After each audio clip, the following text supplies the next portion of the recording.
Welcome to Spoiler Room. Sam Damaris, been you're really the host. You should be not a George Lucas fan. That's fair. You're really kind of the host of this, and then I sort of peel in at the tail end after Chase and I have been doing all the cool. Dude, your place is so cool, Chase. I just want to point that out. It's the studio. This is the place. That's it. That's everything in there. Yeah. Well, no. It's Thank you. But that mirror makes it look like it's big as hell. I love it. It's tall. I wanted. Here's the thing. I wanted it to look like an open mic in Austin. I wanted it to look like if a Marvel character had a studio from the Netflix Marvel shows. What would it kind of look like? Just tall ceilings. I'm like, give me tall ceilings. Yeah, exactly. Right, exactly. That's all I want. Perfect. Give me That's some perfect. tall ass. The fact that I can jump and not touch the ceiling is beautiful. the complete opposite of where I was. You want ceilings that are capable of a female villain sneaking in and you only seeing her silhouette and not her. That's very important. You want a cat burglar to be able to come in from the vent in the top and actually have room to hang and suspend themselves. Yeah, of course, right? Or other people to suspend. Anyway, back to Daniel Andrew. You said you have not seen any of the Indiana Jones. If you take away number 4, I contend that it is the greatest trilogy of all time. The trilogy. If you add number 4, what is it? Is it top 10 trilogy? No, the trilogy is the trilogy. That's just going to be the first 3.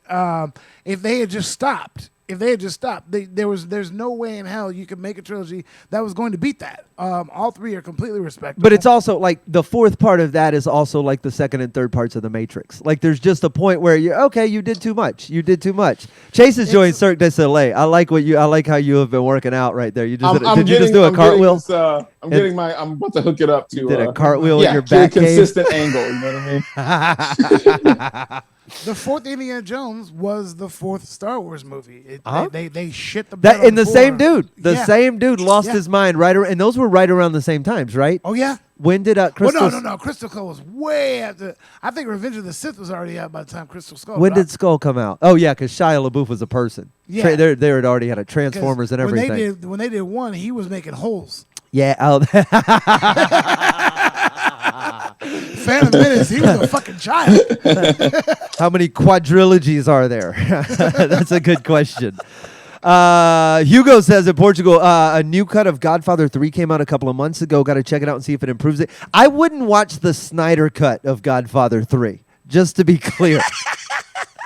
It's that bad. You have to, I feel like, so when was the last time you watched the first 2? I want to say like Are they fresh in your? Are they fresh in your head? Or are they? So when I watched 1, I watched 1 3 times. Okay. So it's in your head. I'm just saying, if you just watch it, just watch it.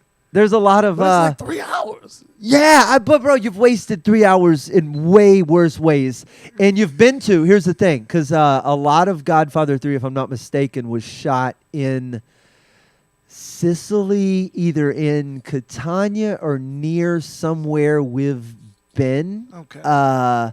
So there's at least some Italian place or somewhere on maybe the Amalfi Coast, something like that. It's somewhere that we've been in Italy, and on one of those trips. And I just remember thinking to myself So that was like the only high point of it at all. So think about it.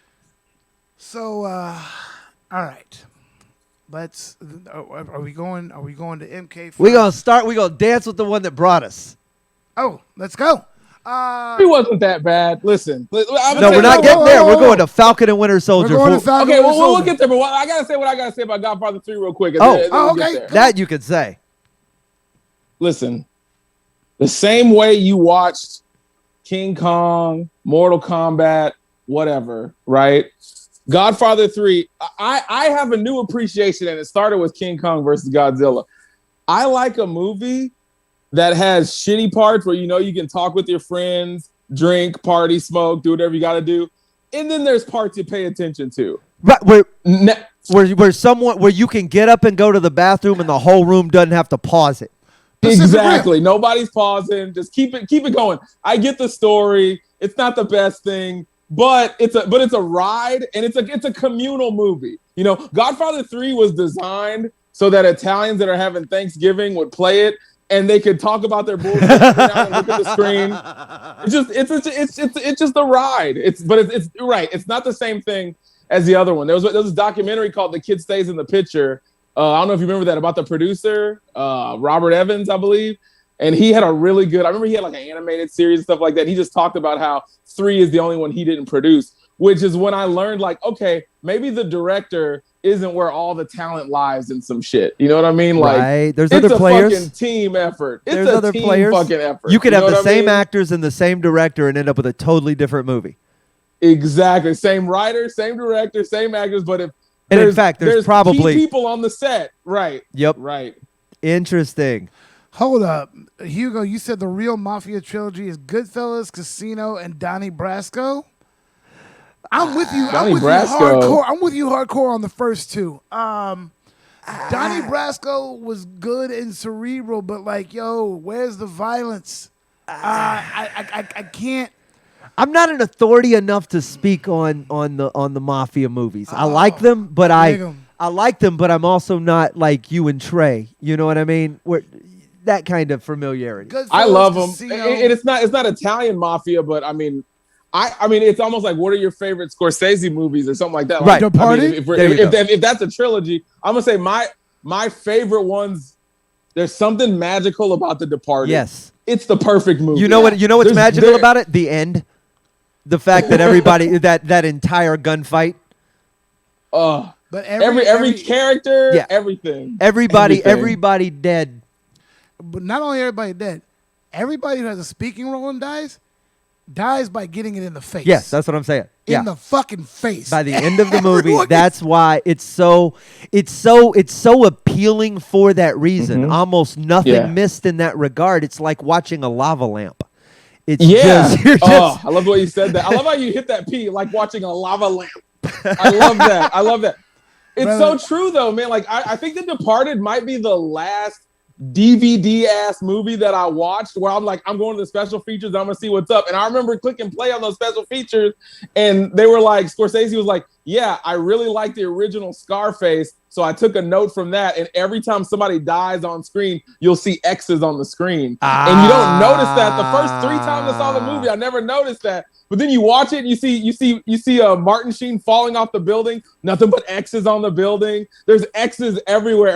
Every shot that somebody dies at, it's phenomenal. That's super. See, I dig that stuff. That's the. You know what I mean? Daniel says he watched The Departed Monday night. Nice. You ought to be done by tomorrow. Let's get to the Falcon and Winter, or should we say Captain America and Winter Soldier, the season finale.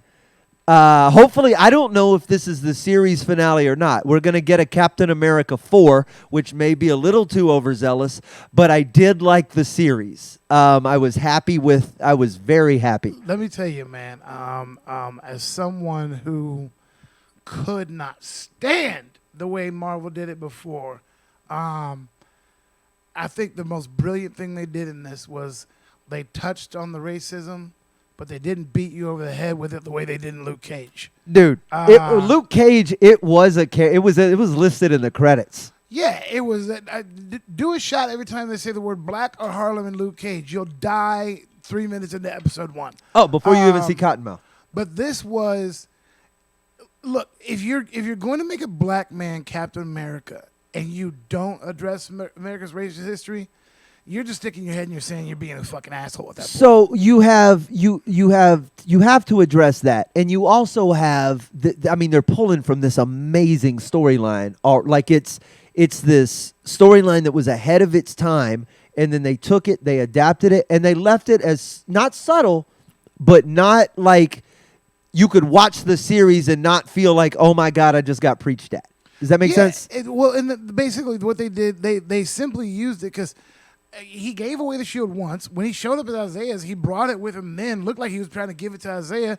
And then when Isaiah brought up the racist history, it just ends with him saying they're never going to let a black man be Captain America. And they used it as a launching pad to get him, because the next scene is him in the woods learning how to throw that shield. Because he was like, and they just used it as a motivator. And then they didn't. But that monologue in this one was the most. Whoever wrote that monologue. Hang on, Isaiah's or no, Anthony Mackie. Anthony Mackie's in the middle. Because he finally came around to me. Like, and I guess, were they holding him back intentionally? Because I always said he didn't click with me. Yeah, I don't. Yeah, I think I read it was a black writer's room for a lot of stuff. So that's good when they, I think people have a detector. Sam, you know what I'm talking about when you're watching a show where the dialogue is written by too many white people and they have black people saying it. It feels kind of weird sometimes. You know what I mean? Oh, yeah, like, I know exactly what that is. It's hard for the actors. It's hard to watch, but there's an authenticity to everything that they said in this. And I especially love, even when Isaiah was like, they'll never let a black man be Captain America.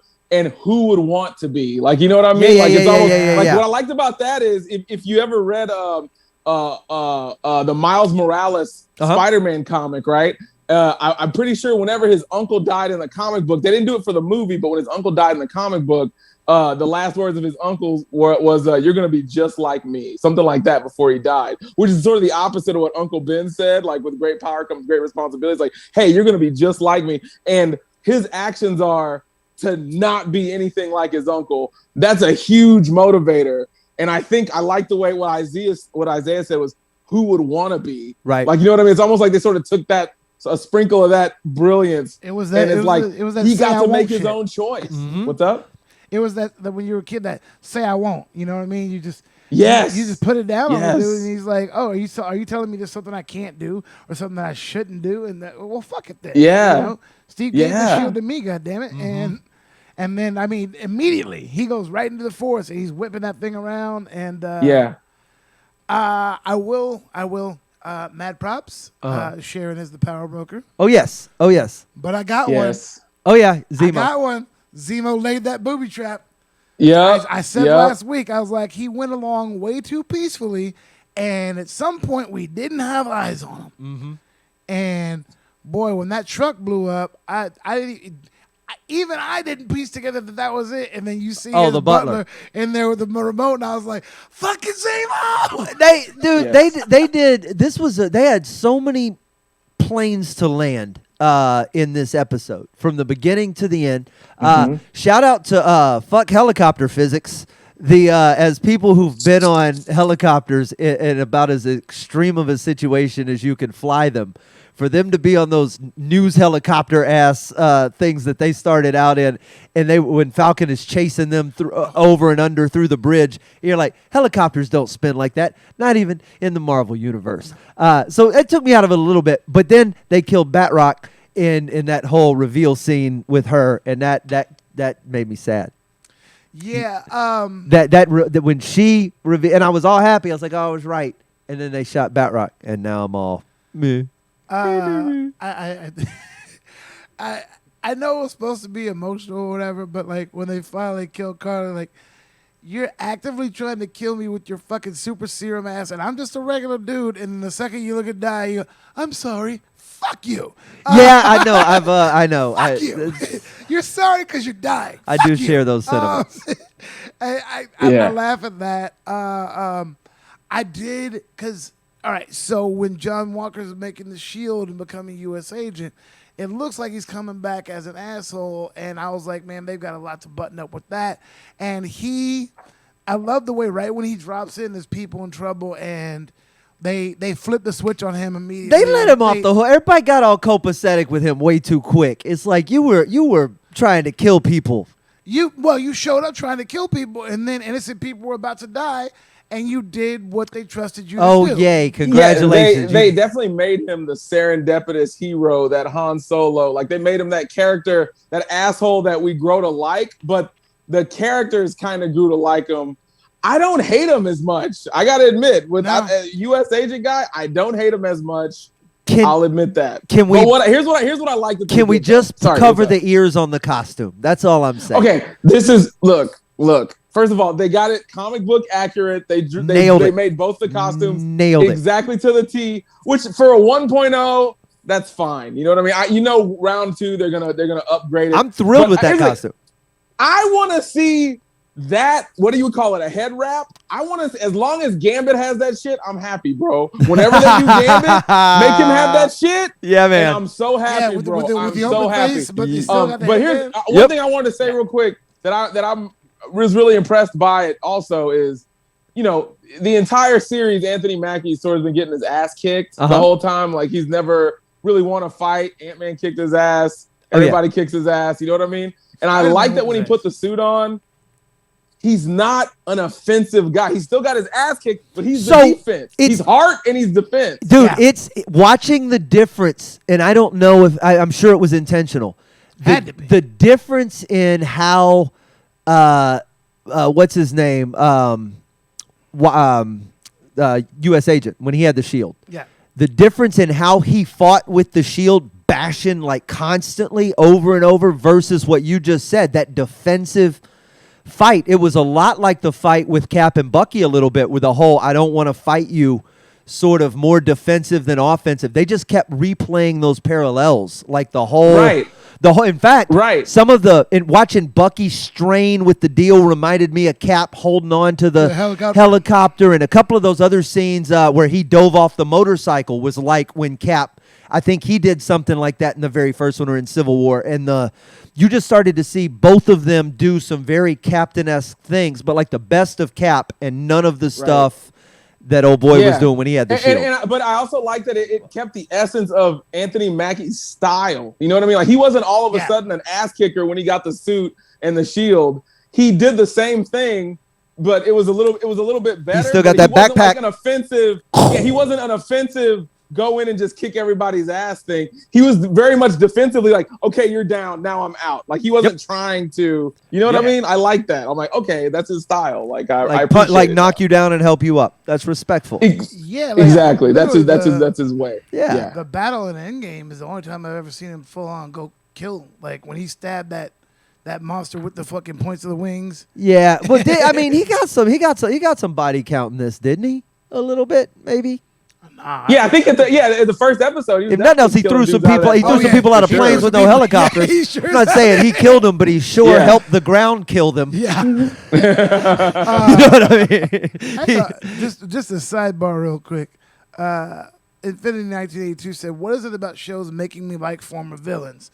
And so she put up her list. She was like Walter White, then Negan. She goes, now I'm I'm adding Zemo to the list. Zemo, dude, I'm all about a good anti-hero, though. If you give someone like Zemo isn't a villain, like they're only a villain because they're at odds with the character that's like the hero Thanos. Same thing. They're at odds with our stake in the game, right? But in the grand scheme of it, you can empathize. It was the same thing with Killmonger. These are Killmonger was right. These are all Magneto's right. Right, and that's what Sawyer and Lost, my favorite character in the show. He was amazing, right? But specifically with Marvel, and I think there's a lot of why Marvel succeeds where DC doesn't, in that there is no ambiguity to Darkseid or to even Lex Luthor, or they're villains, right?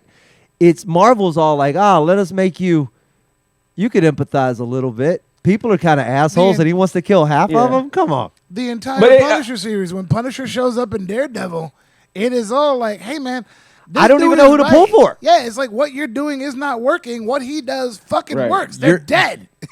To be fair, though, in DC's defense, it took Marvel a whole bunch of movies before they finally got villains like that. It took them 20 movies before. I mean, Loki was always going to be that guy, but everybody else wasn't really. Who was the first? Up to par. I bet it was. I got to run through the list before you even had a sympathetic villain. I mean, I like Justin Hammer, but none of us remember. No, not at all. 4 times. Absolutely not. Who would have been? You know what? Hang on, because and maybe just because I like Mickey Rourke, but I like Mickey Rourke and Iron Man 2. With the Whiplash. Yeah, Whiplash. What was his motivation? They killed his bird. No, that was John Wick 7. They stopped giving him dogs. They might have killed his bird. Did he have a bird? I don't remember. I thought he had a pet bird, but I could be confusing with another Mickey. I'm trying to go. Did he have a bird in Barfly? I'm looking at Phase 1. None of the Captain America ones. Phase 2 is Iron Man 3, Dark World. No. Guardians. Who was you didn't care about? Nope, didn't care about that villain. Nope. Oh, Kurt Russell was nice, but again, that was the second one. Ant-Man. By the time you get to Phase 3 and 4, now maybe. Okay, but by then we're into Ragnarok and Guardians 2. So and was it Thanos then? It might have been, dude. No, it would have been. It would have been Killmonger, is my guess. It would have been. He was before because you had the first Avengers. No. I think it was Michael Keaton was the first one that I really liked, and he went to jail at the end. Vulture for Homecoming. Was that? But that was before. That wasn't before. It could have been. Maybe. See, I got to look at the timeline on some of this stuff. Okay, well, let me ask you this: where'd you stand on Ultron? So Ultron, dude. The meme says, dude spent 5 seconds on the internet and wants to kill humanity. I get it. Yeah, totally with you. That's what I was saying. I was like, Ultron was before Thanos. You built me to make peace on Earth. Yeah, and here's the thing. I look at what humans are doing, and I go, I've got a if solution. James Spader voices you, I like at least half of you. I don't care. You could be I don't care. You could be. The movie could be called James Spader Kills Slade's Family, and I'm still. There's a part of me that's gonna be right. But Ultron was that's another funny. one of those. And to DC's defense, all their villains are really fun. They're fun since the jump, but they're extreme. Since Jack Nicholson, the villains have been the best part, and they at least get that a lot of times because they're extreme. And you can hate them with impunity. Yeah. There's no... I love Thanos, don't get me wrong, but would you rather have a lunch with Thanos or the devil from Constantine? Okay. That motherfucker is badass. Okay.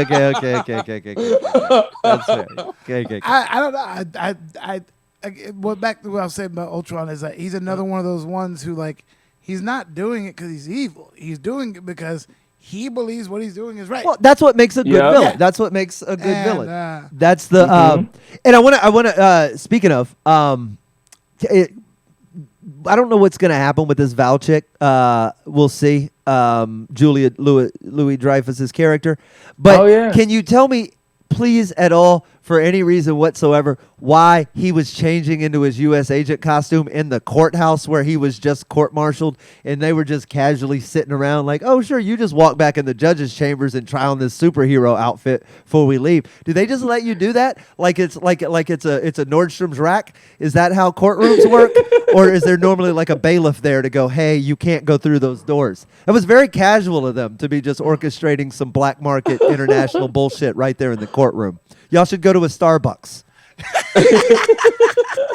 It'd be weird if you did it in that fucking bathroom. I mean, right? You just come walking out dressed in a onesie while these two women are.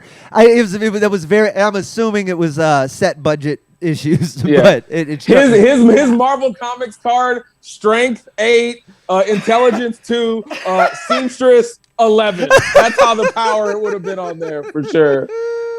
Now, hang on. There was something that you said to me on the phone. And I don't even know if you remember it, or I just want to make sure we don't end this without you talking about it.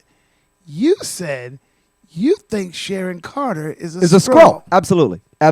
And it's for two. One, it doesn't make any sense for Sharon Carter that went to Madripoor to be the power broker doing all this stuff. That scene where she took him to the engineer working on the stuff makes zero sense to any writer. We know how shows work. Someone goes, no, you can't do that. Continuity, right? Someone walks in the room. There's no way they made a slip up that big. And then she used that face changer technology. That's the same. Showed up. So that's the same tech, though. That's the same tech that Black Widow used in. Was it Civil War? But here's the thing: when if she's an actual Skrull, all she needs to do is she doesn't even need the tech. She can just go. She just got access to. Well, I mean, which she could just change. Pause. Which movie did Black Widow Civil War have that? And what? Civil War, right? Who was she disguised as? Somebody with Scarlett Johansson's body, or did it just do a face thing? No, she had a suit on or something. Okay, I gotta go back and remember. I just remember her having the facial stuff. The tech, It was the exact same looking. I could be wrong. It could be different tech. Okay, I don't know, but she did do some body. She was a different person for a little bit in Civil War.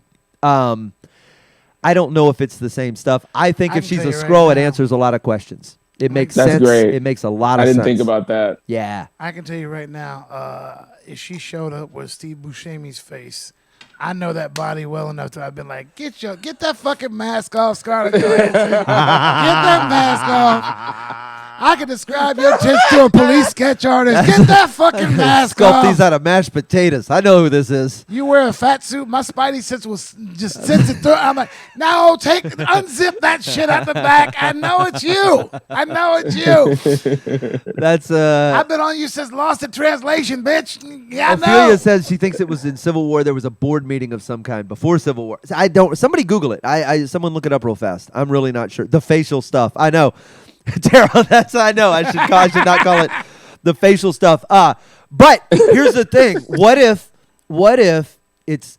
if she ends up working with Val, and this all turns into them forming? So, like I said with her before, like maybe she becomes kind of the, like the Suicide Squad of the. And you end up getting a little taste of maybe them in a lightning bolt. Jesus, that's the Thunderbolt-esque sort of storyline down, or Dark Avengers kind of story. Yeah, look, since they've already introduced time travel, they've gotten phenomenal actors to play these villains, and sometimes the villains aren't, like we said, aren't as well written as the heroes. They're definitely making the heroes sell the stories, but how great would it be if they could time travel and pick up some of these old villains that are fully capable actors that can make these bad guys really sing, like Hela from Thor Ragnarok? Pick her up. Dude. You pick up some of the, Obadiah Stane. I don't give a fuck. Pick up anybody. They're fine. Dude, that would be so fun to revisit. Because I'm all about, nothing makes me happier than those big reveal scenes when the portals open and everybody's on. Yes. It's all this people that would never. Those were my favorite moments in the comics, right? When the crossovers would happen and suddenly Punishers and Spider-Man and two people that would never really fight are fighting on the page. That's what makes me happy. That's what I want to see, right? You don't want to see Barenthal fighting the what's his name, Spider-Man. Wouldn't that be fun if those ever crossed over? I was begging for the Madani name to be. I know. I've been screaming for this from the jump. Okay, hang on. Now you brought up Hela. You can't make a T-shirt that says it's the facial stuff for me. No. Okay, hang on. You brought up Hela. Oh, she was Redford in Civil War. That's who it was. Remember? There it is. Thank you, Eddie. When you brought up Hela, favorite villain in the MCU not named Thanos? Oh, well, it was Killmonger for sure. Absolutely. I'm gonna say my answer just goes to one scene. Doctor Doom from the second Fantastic Four. What? Who? Did you mention Fan Four Stick? No, I'm talking about that no special effects. Just one scene did it for me. The fucking car scene in Spider-Man Homecoming with fucking Michael Keaton when he's like, "I know who the fuck you are." Okay. What was that? That was the best scene. That was and that's he brings. You're 100% right. When you look at the people who have come in and played a villain, just iconically, Michael Keaton is terrifying when he wants to be. That was the most. I was sitting in the theater like, get out of the car. Get out like that. Get out of the car. I'm like, what the fuck? Kick the window out, homie. A Hitchcockian moment. Yeah, it was so good. Yeah, bro. In a fucking Spider-Man movie. Yes. That scene. Yep. That scene for me. Okay. I'm with you. Why? Who you got? And partially, maybe I'm thinking with my dick, but it is Hela. Oh yeah, I like Hela too. For and sure. It's honestly. Just when she shows up, that first scene of her just laying waste to all those fucking Asgardians, just okay. Remind me out loud. She was in Ragnarok. Ragnarok, the sister with the horns that could come out of her head. She just threw needles. She wasn't in that Dark Lord bullshit. She was the badass. She was the sister. The goddess of death. Yeah. And when she showed up, and they show up with a fucking army. Here's the thing. I swear to you, I forget that there's an entire other storyline to Ragnarok. I only think of that Jeff as Planet. Goldblum? It's only Planet Hulk.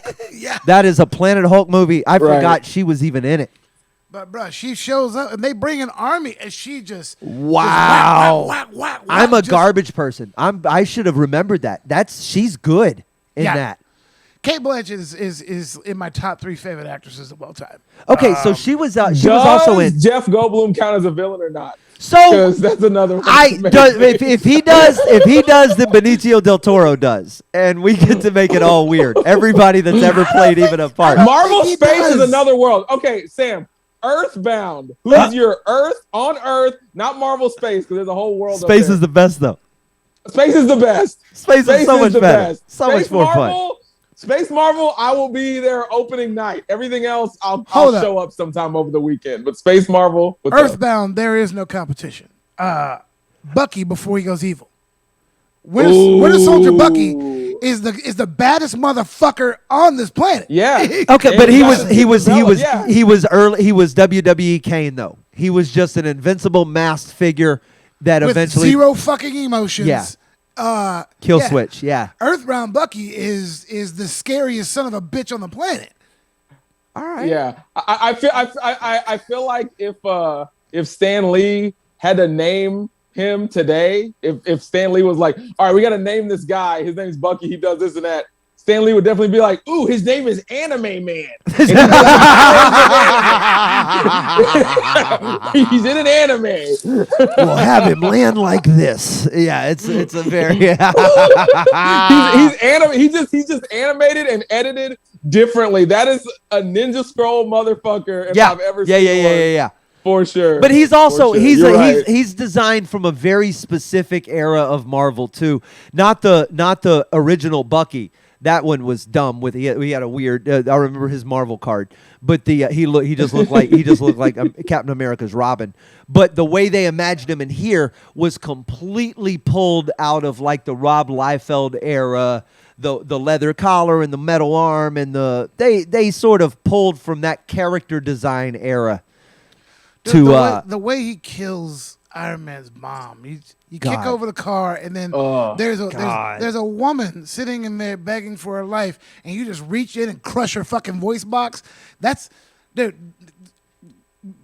pre-conscience Bucky is the scariest goddamn thing on the planet. Wow. Yeah, that's a good argument. Yeah, you're right. So do not fuck with that thing. So before we get to we're gonna have to shift gears if we're gonna get to this for the end of the hour. But thoughts on any other parting thoughts on Captain America and Winter Soldier or the Falcon, because the ending was remarkable to me. I was also I'm stuck on the raft. I don't know what they're doing with it, but they have maneuvered it in place to become a character and something going forward. So they were sending him there, and then they were sending the super soldiers there, and then they got blown up. Yeah, but it's that could have been any prison. You know what I mean? There's no purpose to make it the raft unless it's going to play in to future storylines. There's got to be a prison break. It's going to be Arkham. Of course. It's going to be their Arkham. Yeah. In closing, what I'll say about this is of the series they had planned, this is the one I was least excited for, which makes me very, very pleasantly surprised. It's two characters who, again, once you take the bad guy away from Bucky, fuck him. I don't care. I loved him when he was an asshole.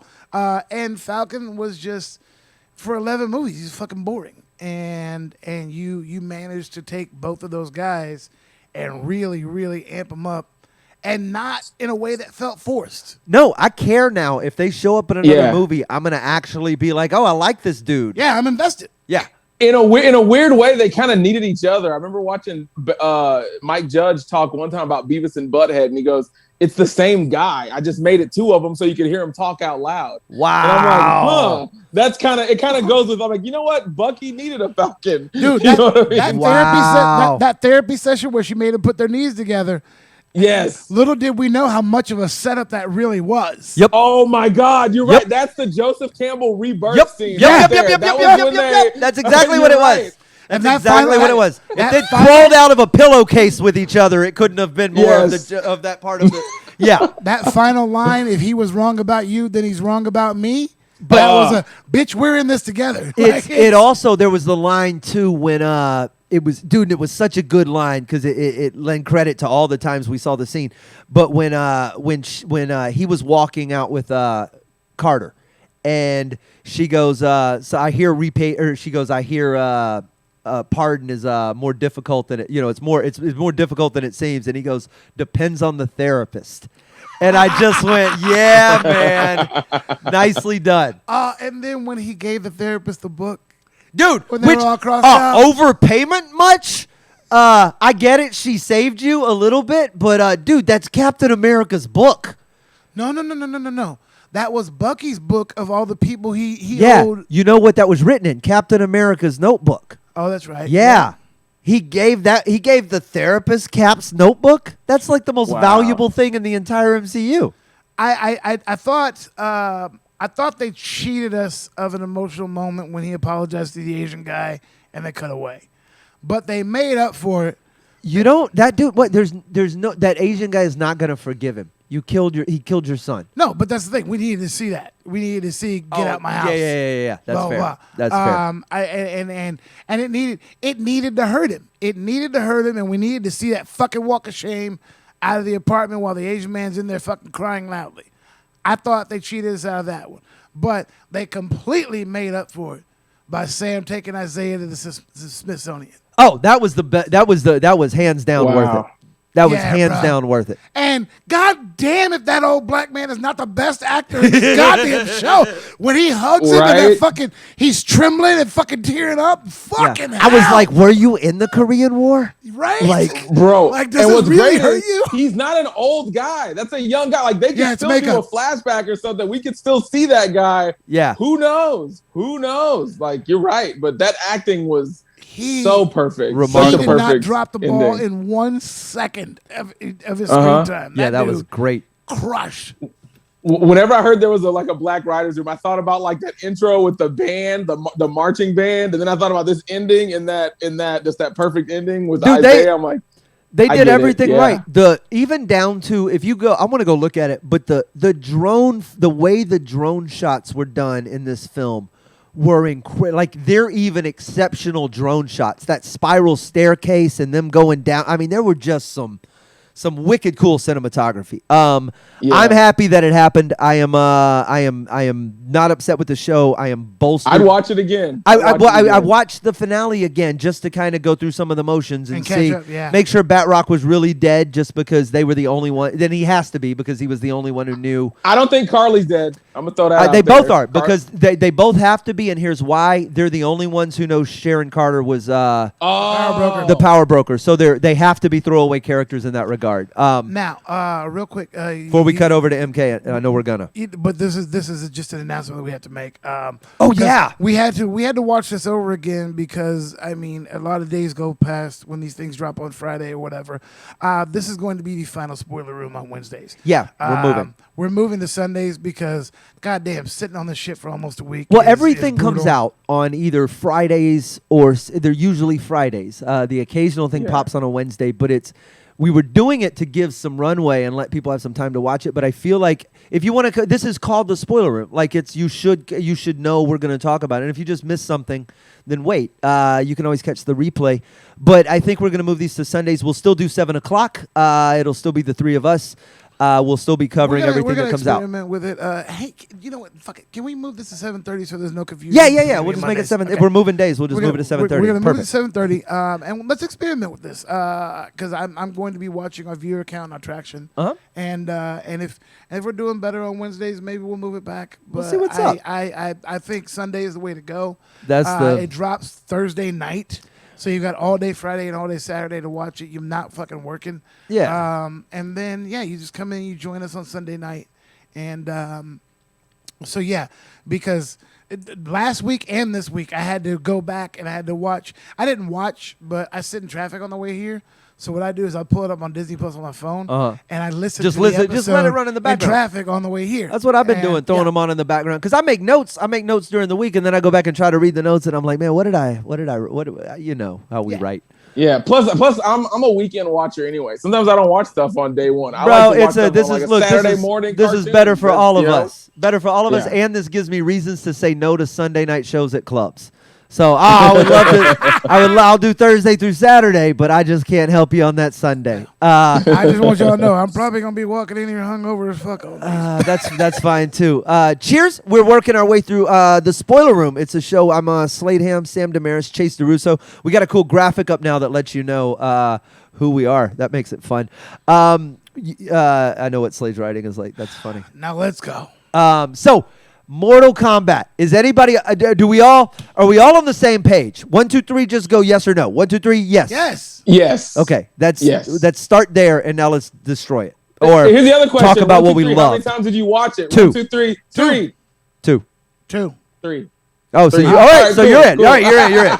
Nobody's going off a half-ass watch. I got one full watch, and then I got a second passive watch that I started. I skipped the first. Cool, Daniel. You'll catch the replay. I skipped the first scene because I had already seen it 4 times. So I was like, I'm gonna start it 9 minutes in, dude. Yeah. Let's be honest. I want to start and say this, and this is a blanket statement. We can go in order too. Go ahead. Well, we can order the movie at this point. We can't, but this is a blanket statement about films and art and movies in general. Stop thinking you're a goddamn film critic, and stop thinking every movie you're going to watch is whatever film It's gonna be clears Braveheart that or bar, Citizen Kane whatever it is, or Gone. I don't Gone know with what the Fucking dumb, Wind. whatever Yeah. dumb movies clear that bar. If you watch Mortal Kombat for any reason other than to watch people get murdered on film creatively, then you walked into the wrong room and you should go home. I went back and because there were elements of this one that made me want to go back and look at the last Mortal Kombat, and the only reason I'm soured on this one a little bit is that the last one was so damn good. It might be the most perfect mindless comic book video game movie that you could ever imagine, even with the crappy CGI and everything. You what? I didn't like that one. Okay, you could hate it, but dude, in terms of just giving me fights in a row, which is what the video game to movie was supposed to be, this one gave me a shot. You tried for just enough story to make me to have a way to not do it the way they did the first one. Those are your options. Okay, hang on 1 second. Tournament or not? Hugo, he said the fights are cool, the callbacks to the game were cool, the main character is lame. Of course he is. Everybody's saying the main character is lame, and this is what you don't understand, and I don't mean to talk down to you guys. It won't.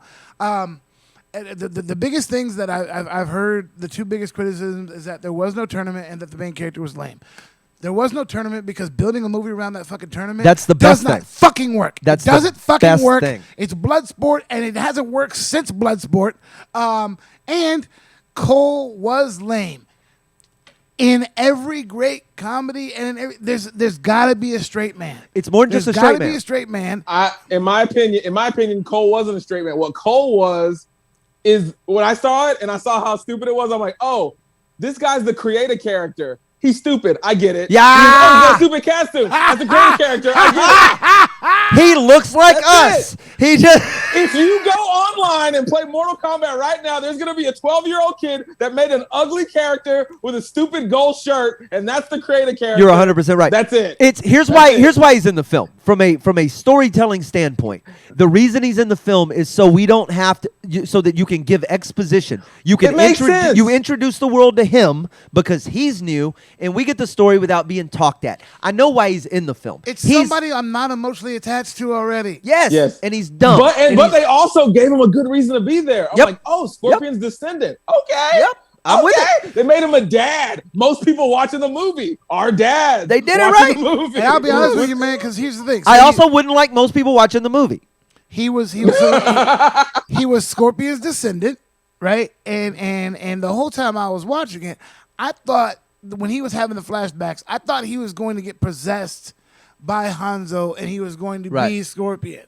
And then when he didn't and they did the armor, I was pissed. But then when the Scorpion rose from hell or whatever, I was like, okay, cool. Because, again, if he became Scorpion, now you're this guy who I'm emotionally invested in. And you've been a douche this whole movie. I don't think you deserve to be Scorpion. Right, well, of course. I'd have been so mad if it had been Scorpion. And the people, but here's the thing. Like, remove him as a character, right? All right, we know this dude sucked. Nobody, the writers knew he sucked. Nobody walked away going, Cole's going to be everybody's favorite character in MK12. I think it was intentional. You're not supposed to be emotionally invested in him. So if you remove all of that, the movie is inarguably the movie removed him. Fun Sent him home. It's fun and it's perfect. It's video game come to life. I watched all the fatalities. I love that they sent him home and he was in a Jason Voorhees movie with Goro. That was badass. Yes, it was so Crystal Lake in a horror barn. God, it was so Crystal Lake. God. Dude, it was. By the way, people give the Kung Lao fatality all the props, and I get it. It was amazing. But that Goro death was on fucking It point. was. I mean, if you have guts spilling out, I'm happy. Straight you know up. what I mean? Straight up awesome. Absolutely awesome. Bruh, Kano getting stabbed in the eye with the very garden gnome he spit on. Kano, period, was incredible. The movie, I mean, he owned. So funny. Literal Funny. Applause break across the board. That was their beta test for Johnny Cage. It's like, we need a funny guy to be in this. Let's just test But it here's out the with problem: Kano. like anybody who brings a strong opener, you know what I mean? Right. You right. how are you gonna make Johnny? Who's gonna play Johnny Cage well enough to be better than him at Kano? They have to get a real actor to play Johnny Cage. Yeah, this is going to be the first time they bring in a star. It's gonna be They're gonna bring in a interesting. star, It's gonna for be sure. interesting to watch. I thought Raiden was too short. I didn't like the look of him. The face, like the weak chin or whatever. Like I don't know. He needed a more manly face with those fucking eyes. So here's the thing, though. This is my thing with that. On some of the character design, right? Hugo, and I do say this. I do think they're going to get a sequel out of this. Oh, This was too much fun, and it set up too much.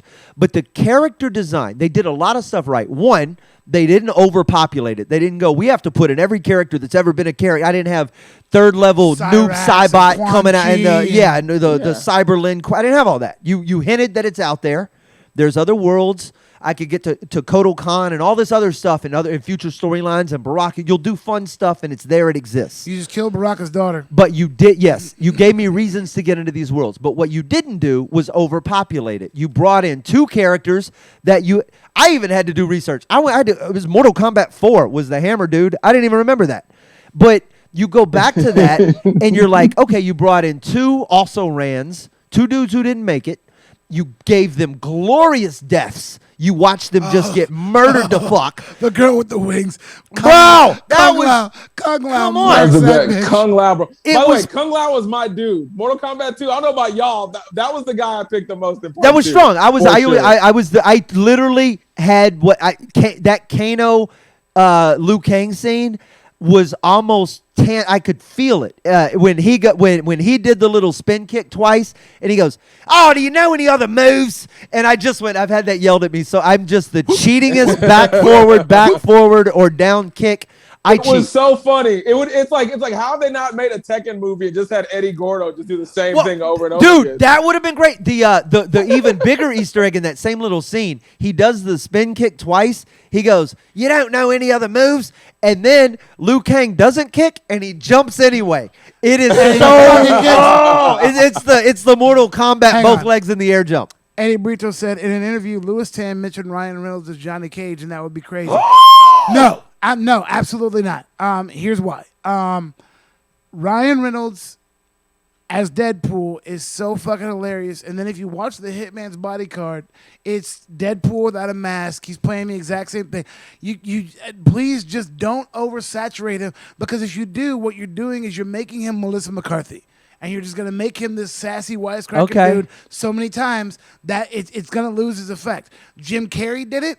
Melissa McCarthy has done it. Leslie Jones is flirting with disaster with doing it.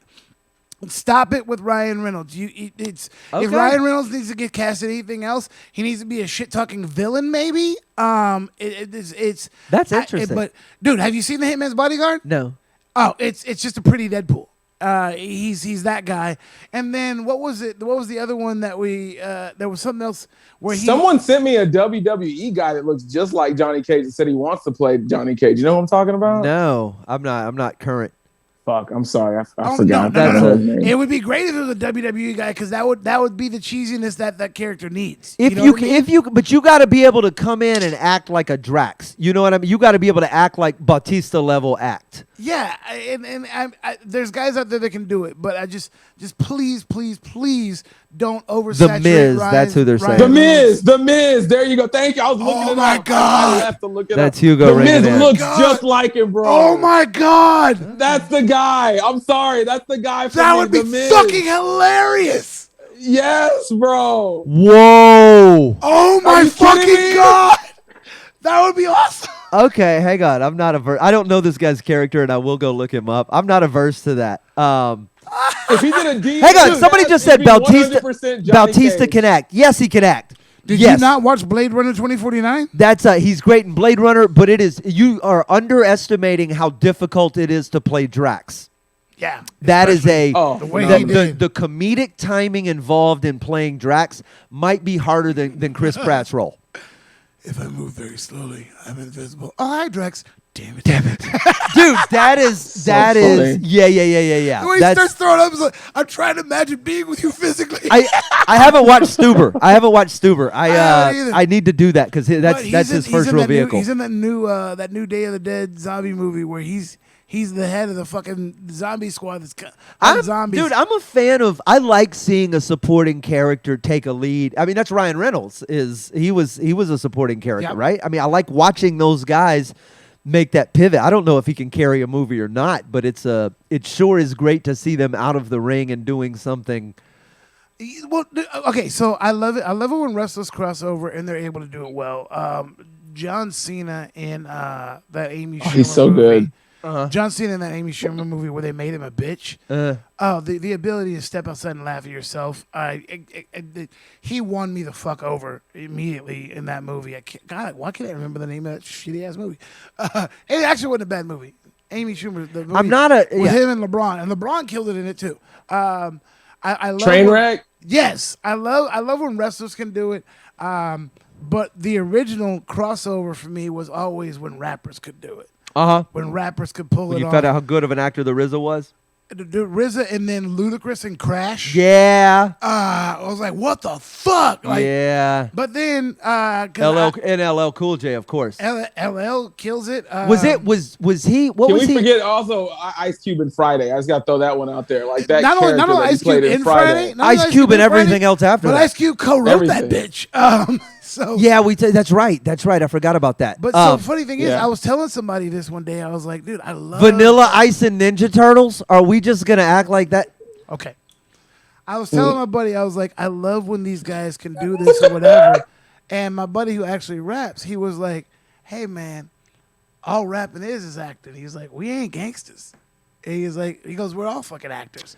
And then I was like, That's true. Oh, son of a bitch. That is true. That's what I loved about that NWA movie. I'm sitting there looking at that movie. I'm like, these guys are all kind of dorky like me. What is this? I love these guys even more. It's you all a want to show. give all of them a hug. It's when you all watch a the show. movie, you're like, these guys are all cool. I Like, was they're so all just- excited for that NWA movie. I had my expectations so high, and somehow they still managed to exceed them. I could not, as a kid who got kicked out of school because of that fucking album. Yeah. I could not have been happier with that fucking movie. Yeah. That was fucking amazing. It And was then I my watched sixth grade all over again. Just from I was like, oh, it's like MTV's behind something behind the scenes of my childhood. Right? I Then love I it. watched And the the extended- genius of putting Paul Giamatti as like their manager. Oh, it was just so Is good. he Just ever? the Is best he ever a actor. bad Yes. call? Is he ever the Never wrong a bad person to call. put in a movie? No, Has no. Paul Giamatti ever made a I will movie say worse? this. He's very, Listen, Cube. What are we doing? The best acting. Just the best. here's the thing, though. He's so underutilized because he kills it in everything Yeah. he's in. Why are you not using him more? I know. Maybe he's picked. Somebody says Ice Cube's son was great. Yes, up until you had to pretend to be making out with your mom. I just it just had to be awkward at some point where you're playing your dad and then there's like a sex scene with your mom and then it's just kind of awkward. Well, there's also a point where he was writing Friday and he told him to get the fuck out of the room. He was like, I'm busy. Get the fuck out of here. He's talking to himself. Now, here's the thing. Ice Cube's son was great. I can't give it. I can do a wicked impression of my dad. So it doesn't sell me on your acting ability that you're able to be That's Ice fair. Cube. That's fair. But the little motherfucker who played Easy and the kid who played Dre, boom, called shot out of the park. Yeah, man. They were Yup. amazing. The guy who played Ren, look, you could tell. How it many was- people know anything about, like, you know what I mean? The though? guy. But you he's can tell it was dude's about produced to by win- That Drake. dude's about to win an Oscar, bro. Aldous Hodge for the one of those movies. Everybody, they're all they put that's masters in Judas there. and the Black Messiah. Yeah, but Yes. nobody was back there going, man, that's a fairly inaccurate MC Ren. It's you know what I No. mean? That I thought Aldous Hodge could have replaced T'Challa. I love Aldous Hodge. What So is the move there? They're gonna do a Shuri movie, right? They're gonna do a Black Panther 2, but they're gonna do it the way they did Civil War. They're gonna bring in a bunch of supporting characters and center it around Shuri.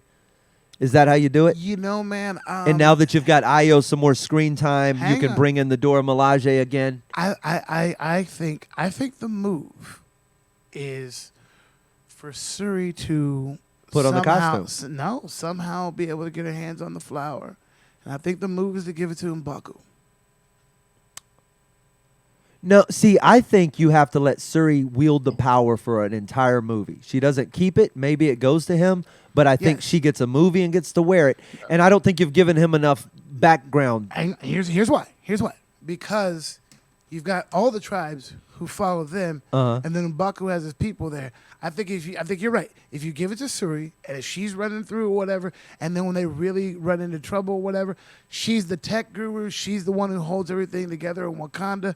And I think there needs to be a scene where she goes, "Look, we need to stop living apart. We're stronger together." And as a gesture of good faith, bam, she gives it to M'Baku, and now they're one Wakanda. I could see that at the end of the movie. Yes. Yeah, 100% Yes. at the end. Unless they all split it. That's what? And then you just got Black I'm sorry. Black I said, Panther unless they all 3, Black split it. Panthers. You can't do that because They have to bring Michael B. Jordan back. You know what I mean? Like that was the one thing about that movie. I'm like, I wish that they were all like just brothers. Like at the end, they came together. Like, you know what I mean? he can tell you. I told him the best ending for that movie when he's sitting there stabbed and he was like, we can heal you, blah blah blah. Instead of giving him the option to fucking go away, whatever, it was, hey man, you're right. We should go take this to the rest of the world. I'm going to go do that. What I'm going to do with you is I'm going to heal you, and because of what you've done, you are not allowed to leave Wakanda. You are now the protector of Wakanda while I'm away doing some other shit. Yup. And had they done that, and Chadwick Boseman dies, you've got Killmonger there, and bam, that's your new Black Panther. They shouldn't have let him die at the end. Well, I mean, in fairness, you couldn't really predict that Boseman was going to go. He had cancer for a while. Yeah, he didn't have it when they killed Killmonger. That was 4 years ago. We watched that in where? Bahrain? Yeah. And here's the thing. Again, It is comic book canon. She does take the Black Panther mantle for a stretch. I don't remember how long. I don't know about the Iron Man one. I never followed. But tell me how good that is. At the end of the movie, she gives it to M'Baku. Dude, I could totally now- I would be down with that. That would be and if you incorporated if there were some other Marvel stars that came in and supported it, I don't know that she could carry a whole film. I don't know if it just took place in Wakanda. It would obviously have to be a bigger picture, but I would totally watch that and see that in that way.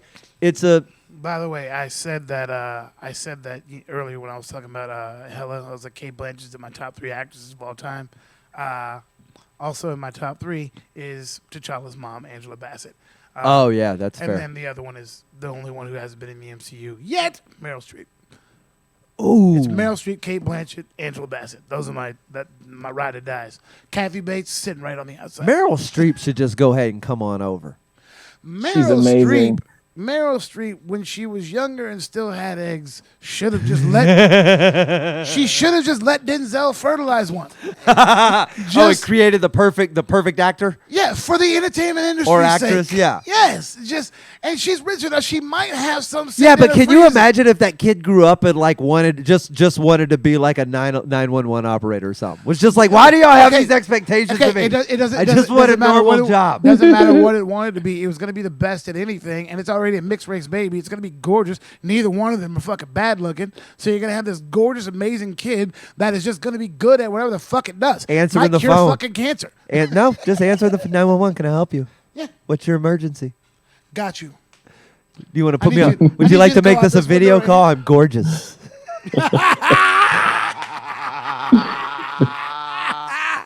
Suicide hotline. Can I help you? I'm Denzel Washington and Meryl Streep's kid. Look Go at in me. peace. Look at me. Oh my God, I don't want to die anymore. That's just like she has to take the mask off like Moon Knight or something. Just a weird, just. just underneath the mask is just like whatever was in the briefcase on Pulp Fiction and those angels from like from Supernatural. Like you just anyway. Yeah. All right. Charisma level is an infinity sign. we Unstoppable. We got away. MK. Yes, we got to wrap this, don't we? Yeah. So MK, great movie. All you people who are bashing it, look, motherfuckers are releasing movies for you. You know who at else a said loss. something negative about it? I don't not who, but they said something negative about Reptile, and I told them they could eat a dick. That was a shout out to the original movie. Bro, having that reptile. That was. Do you remember that reptile? Movie. That wavy CGI flower or whatever it was that Geico gecko that they wrestled That's down. the one thing I miss about that old movie was the announcer reptile.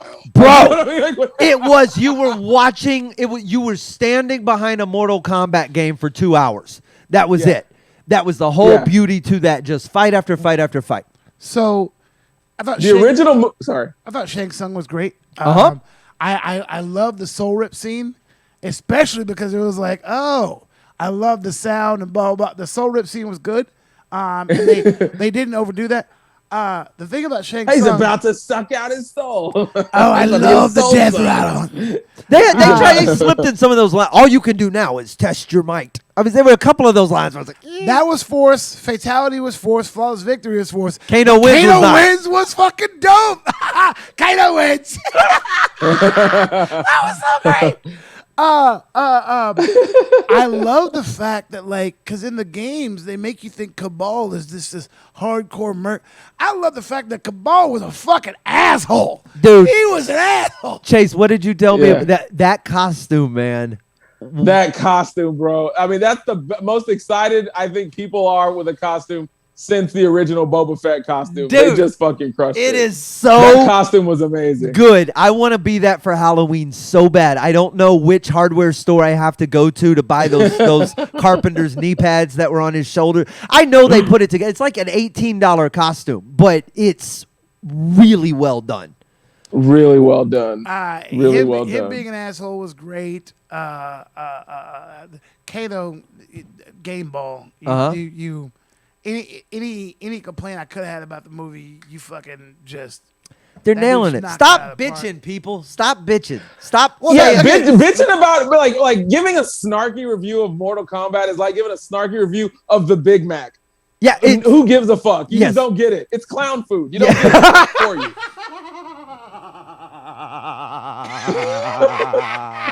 You're 100% right. There's 100 different. When you look back at, nobody's enough of a Mortal Kombat purist to be able to go this version of. So tell me what happened in Mortal Kombat 7. Go. You know what I mean? Like we all skipped some stretches in there. You didn't watch them all. You didn't play them all. Reptile's been 100 different things. Why can't he be a big lizard man with some real CGI? That was a nod to the last one. Here's what he looks like when he's not made of Microsoft Paint. Yeah, that's funny. I also love the little, they get the mark thing, like the excuse for the powers. I'm like, okay. That was, like, dude. Extra lore? I have no complaint on extra lore. Why'd you have to call it the Arcana? Like, why couldn't it be like, yo, you need to find, everybody's got their power and they got their thing. And you just give it some dumb lore. As long as you don't introduce that shit into the next round of video games, I'm okay with you. It's just. Oh yeah, if I got to start off and then find my Arcana. Yeah, I'm not trying to do all that. Just let this be what it is. They mentioned other dimensions and times in this one. Yeah, they can pluck from the video game. I'm like, ooh, we're good. You do all of that. Just don't bring it the other way. Bring the video games into this, not this into the games. So they of everyone who died and is gone, Kung Lao is the only one on the good side that died. The people that died on the other side were very inconsequential, except for Goro. And I mean, and Kano's dead, but the girl with the wings.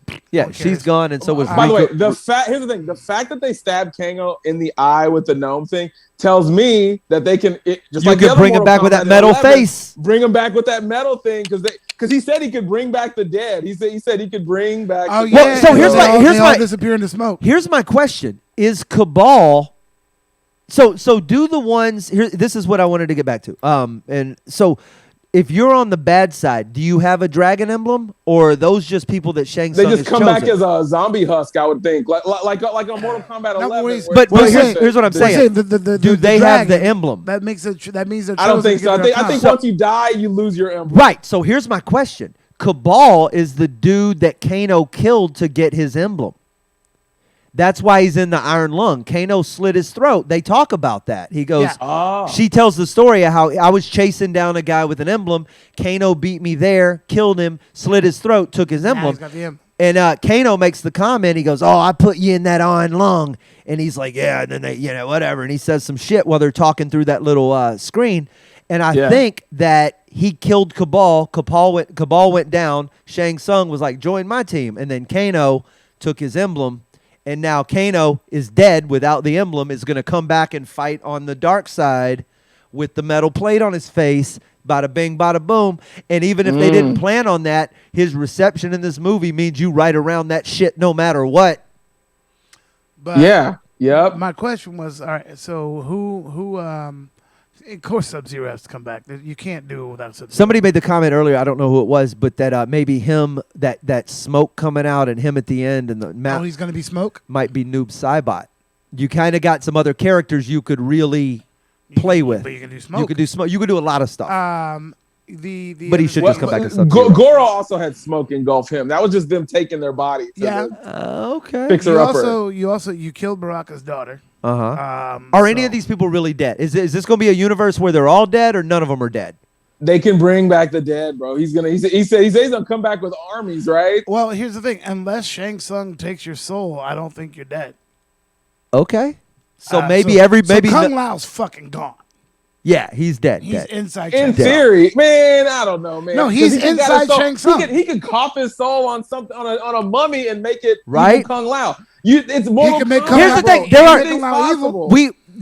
we act like these game creators have not really thought this lore out this deeply. You make as much lore as you need to for a video game, and then you have to create the rest of it to make an actual movie because there's only 6 seconds of actual lore in all of it. That's the problem. What I like about this movie, it seems like they had fun making it. Just a bunch of stuntmen and good-looking people making a movie, classic Hollywood shit. And I feel like the director's probably going to want to just bring back the old squad again. Yeah. And add a Johnny Cage or a couple of new characters. And get rid of the I bullshit. think- Yeah, kill the dead weight.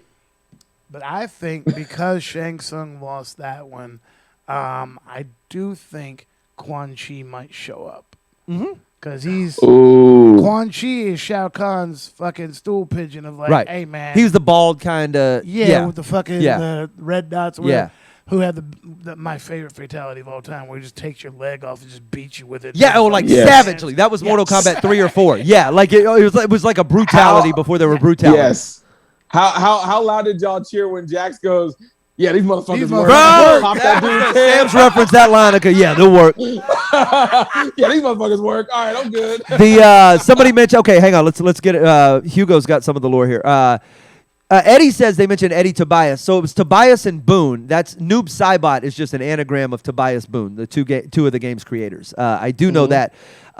In the game, the first Sub-Zero dies and becomes Noob Saibot. His brother becomes the new His Sub-Zero. brother's Sub-Zero. That's what it is. So there's a lot of room to play with these characters, and it's not like the Sub-Zero was so great that you couldn't put a better actor in his spot. No, that actor was amazing. He was able to was. do so much with his eyes. He just was with his and he eyes. could. Here's what's crazy, though. How much did he look like Darth Vader when he got burnt up? Like, I haven't seen a burnt up dude like that since episode 3, which is my favorite burnt up dude. Absolutely. Dude, he might be the best burnt dude since episode 3. No, I'm saying episode 3 is the best burnt dude in the history of burnt dudes. I don't know.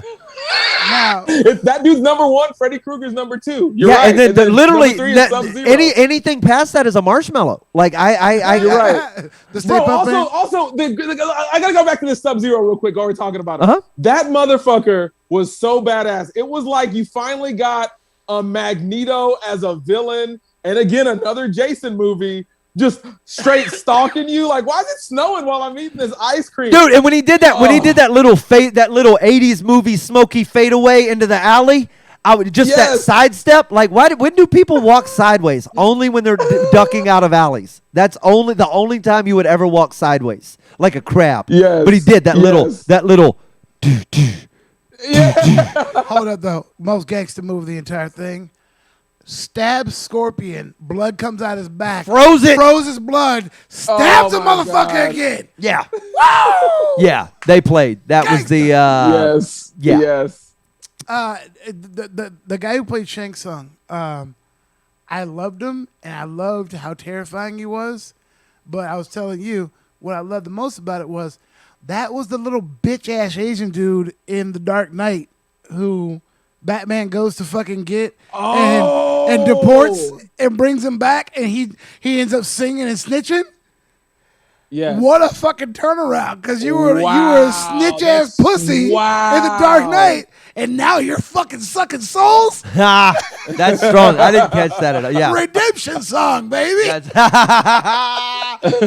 So what are we? So what are we after next week? What is coming out? Do we? Are we going to surprise grab bag it on Sunday? Because now not only do we have less time. So do we take this Sunday off and go to the next one, or do we just hit it on Sunday and do this regardless? Okay, we got a lot to talk about. I say Sunday. I'll catch up on Invincible. We talk about because that. the finale is Friday. That's the perfect. finale of Invincible. So binge it by Sunday. If you binge it, and that'll give us a good launching point to just talk superhero stuff in general. And we'll come on Sunday night, and we'll be at our new time, 7:30 on Sundays. The Whiskey Brothers on Mondays is now a double episode. We're moving the Thursday feed back because we were rebroadcasting an episode that we were pre-taping.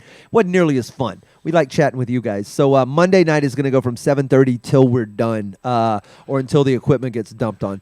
Shinjo, we did do Kong versus Godzilla. Real quick, while I've got y'all here, Shinjo and DeGrow's Bar. They won some stuff. I need you to go to the Whiskey Brothers fan page, and I need you to send me your shipping info. That is correct. Hang on, who else is on here? You got Strag AC. Strag, I don't believe is in the room. Ophelia, I have. Daniel, I have. Get Put Down 666. Here's the thing. Strag AC, Get Put Down 666. I know you guys might end up watching this later. Go to the Whiskey Brothers fan page, send us your shipping info, and we will get some care package shit out to you. I want to make sure I did that before we got off this damn feed. Yep. Sunday night. We could also watch one DC animated movie if you want. Just throwing that out there, dude. What's We'll pick one. What that Mortal Kombat animated movie looks cool. I haven't seen it yet. I watched it. Have you seen? So let's put that on the list. Let me put. Is it on? It's on HBO. HBO. It's called Scorpion's Revenge. Okay, so I'll watch that. We'll watch it. Let's dig in. Let's just do some animated talk. We can look at some upcoming. I'll do some some research on some upcoming animated stuff. We'll cover those series and a lot of other comic book superhero related stuff. I'm Justice sure we League have some Dark trailers that we can get through. Okay. They got a Constantine animated movie on there too called City of Demons. I just love that title. That sounds tight. Allie says it was good. All right, we'll burn through some animated stuff. We'll get back on it on Sunday. We're definitely gonna have. I know we have Black Widow coming out in May. We're gonna have Loki coming out in June. We're gonna have trailers for all of that stuff. Chase and I, we were talking about it. I'm gonna see if I can incorporate some of those visuals in as well. Black Widow's gonna be dope. I think so, man. Or we can just add them in post. Who gives a fuck? Charita, send Sam that's true too. Send Sam your address for wherever you are now. I found a Jack Daniels original shirt, so I've got you taken care of too. We're us. Chase DeRusso, Sam Damaris, I'm Slade Ham. Sunday night we'll see you here. Monday night we'll see you on the Whiskey Brothers. You can download. This is only available here. This is the only place. But the Whiskey Brothers you can download wherever you get your podcasts and YouTube as well. Love you guys the most. We'll see y'all soon. I'm gonna go kill this. So yeah, god damn, this was a fucking fun one. That was a good one. That was a good one. That's how good. I did for a merch for y'all. I did for a merch. Are you ready? Okay. Whiskey Brothers bar towel. We will be thinking about that. Kill it.